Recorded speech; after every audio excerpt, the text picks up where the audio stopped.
Pagpasok sa bahay, gumalaw ang kama. Sa dilim ng ilaw ay merong sumisigaw. Ako ay dumiretso, walang pag-alinlangan. Sa bawat galaw umuunggol ang sigaw. Sa tunog ng bunganga ako'y natahanga, at ako'y dahan-dahan na sumisilip din. Wala nang salitang binuksan ko na.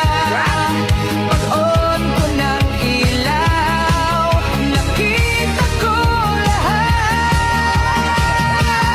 Hawak mo ang itlog ng lolo ko. Sa bawat sigaw niyo ako ay biglang napawahawak mo ang egg. Huwag mong bibitawan hanggang sa huling sop-sop ng galawan. Hawak mo ang egg sa ilaw at dilim, ikaw lang pumatol sa lolo na